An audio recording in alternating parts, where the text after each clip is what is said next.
Bonjour à tous, il est ingénieur des mines, a commencé sa carrière dans une société exploitant de l'uranium au Gabon avant de travailler au ministère de l'Industrie et de la Défense.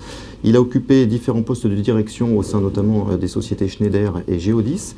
Il a rejoint en 2007 le groupe nucléaire Areva dont il préside le directoire depuis maintenant 2 ans et demi. Bonjour Luc Courcel. Bonjour.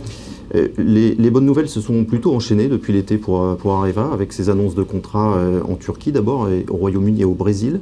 Est-ce que sur le plan financier, le redressement se confirme également? D'abord, la meilleure bonne nouvelle, c'était le retour évidemment de nos amis et collègues otages. Et ça, c'est un moment très fort pour une entreprise, et puis une véritable délivrance. Puis effectivement, comme vous l'avez dit, il y a eu des bonnes nouvelles sur le front des nouveaux réacteurs, en Grande-Bretagne, en Turquie, au Brésil. Et puis nous présenterons les résultats de l'année au mois de février de l'an prochain. Je pense que cette année confirmera le retour à l'équilibre en termes de cash pour Areva. Ça n'était pas arrivé depuis 2006. En termes de cash et en termes de résultats nets, on y était à la fin du premier semestre. Ce sera le cas sur l'ensemble de l'exercice? Écoutez, je pense qu'il faut... nous confirmons le fait que l'objectif fondamental que nous nous étions donné, qui était d'arriver à ce retour à l'équilibre en termes de cash, c'est-à-dire d'avoir la capacité de financer nous-mêmes nos investissements, c'est un objectif que nous allons atteindre. Nous allons l'atteindre au moment où nous voulions le faire et à mi-plan. J'aimerais revenir plus précisément sur ce dernier contrat en date, le contrat brésilien, qui est un petit peu particulier parce que ce n'est pas un contrat portant sur le fameux réacteur EPR, mais sur un réacteur qui avait été à l'origine fourni par votre ancien partenaire Siemens. Réacteur qui était sous forme de, je caricature un peu, mais sous forme de pièces détachées entreposées depuis les années 80 et que vous allez contribuer à monter finalement. Terminé, absolument. C'est un réacteur dont la construction avait été commencée à la fin des années 80, puis interrompue pour des raisons essentiellement dues à la crise économique brésilienne. Le Brésil aujourd'hui a d'énormes besoins en matière d'électricité. Le Brésil croit au nucléaire et souhaite absolument terminer la construction de ce réacteur qui s'appelle Angra 3. Notre rôle, ça va être de l'aider justement à terminer cette construction au travers d'études d'ingénierie, au travers de mise à niveau de la sûreté, évidemment, aux standards d'aujourd'hui. J'allais y venir, parce que la question qu'on se pose, c'est est-ce qu'un réacteur qui date des années 80 répond aux exigences de sûreté post-Fukushima? Évidemment, l'autorité de sûreté brésilienne a revu ce réacteur et a demandé donc aux futurs exploitants, et donc à nous-mêmes, de faire toute une série de modifications, d'inspections, de contrôles, de nouvelles études, pour s'assurer que ce réacteur répondra aux exigences post-Fukushima. À la clé, c'est un contrat de 1,3 milliard. C'est un contrat de 1,3 milliard, voilà, pour plusieurs centaines d'ingénieurs. Et puis pour nous, c'est l'entrée au Brésil. Nous avions déjà participé à la construction de Angra 1 et 2. Nous fournissons des équipements, nous fournissons du combustible. Mais là, ça nous permet, si vous voulez, d'être présents au moment où le Brésil va lancer un nouveau programme nucléaire. Nous le savons. Le président de la République est en visite au Brésil aujourd'hui, absolument.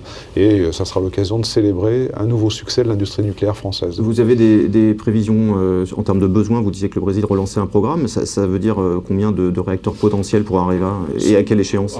D'abord, il y aura une belle compétition parce que le Brésil, c'est un marché, on ne sera pas les seuls, c'est un marché ouvert. Ce dont on nous parle, c'est potentiellement un marché de 4 réacteurs, probablement plutôt de taille moyenne, sur lequel donc nous assurerons la promotion du réacteur Atmea. Que vous avez conçu avec les Japonais Mitsubishi. Que nous avons conçu avec les Japonais Mitsubishi, et puis qui vient de remporter son premier succès là, au travers de cette sélection en Turquie. Le gros contrat des dernières semaines, le plus emblématique, c'est celui que vous avez remporté au Royaume-Uni avec EDF. Celui-là portera sur 2 EPR. C'est un contrat de 19 milliards d'euros. La part qui reviendra à Areva s'élève à combien exactement? C'est un investissement total de 19 milliards.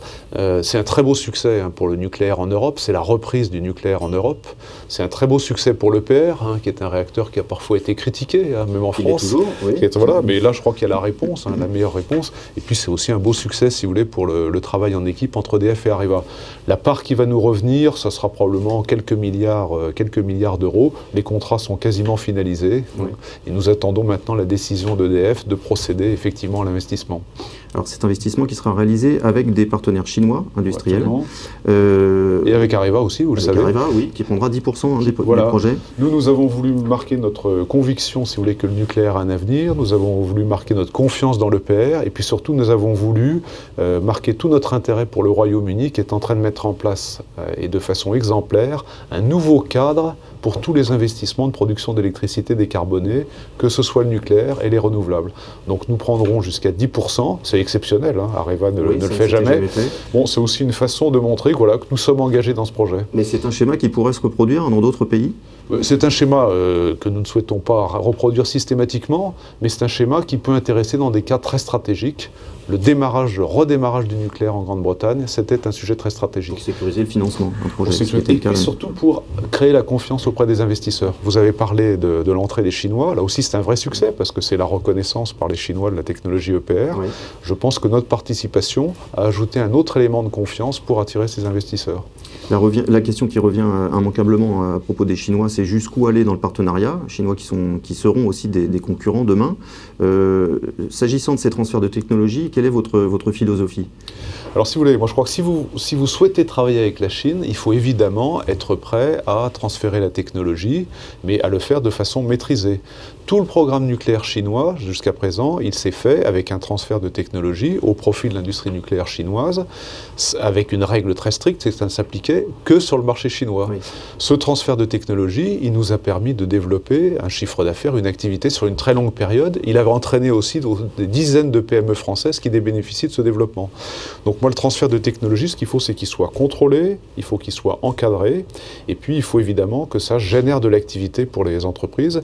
Une des façons de générer de l'activité pour les entreprises françaises, c'est de créer des joint ventures en Chine.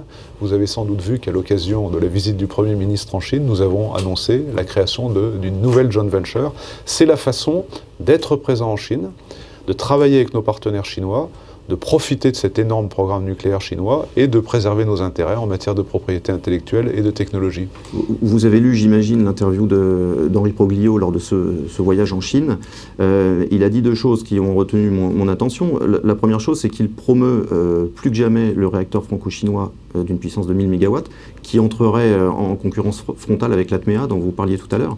Comment est-ce que vous vivez cette concurrence potentielle et le fait qu'Henri Proglio pousse à fond ce réacteur-là plutôt que votre ATMEA? Si vous voulez, aujourd'hui, nous avons, pour le 1000 MW, nous avons cette offre ATMEA.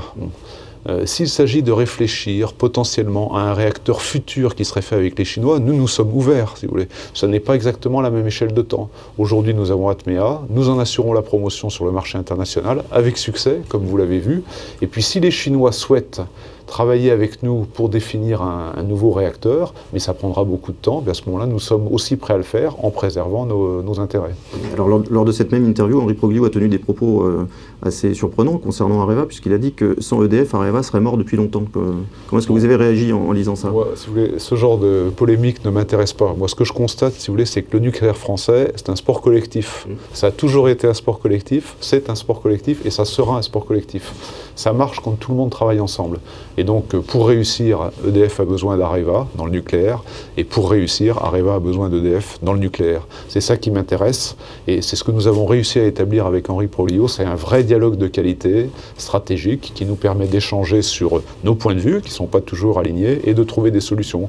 Alors, pour Areva, EDF, c'est 25% du chiffre d'affaires, c'est le principal client, ça n'est pas le seul, mais évidemment, c'est un client extrêmement important. Merci beaucoup, Luc Courcel. Merci beaucoup. À bientôt.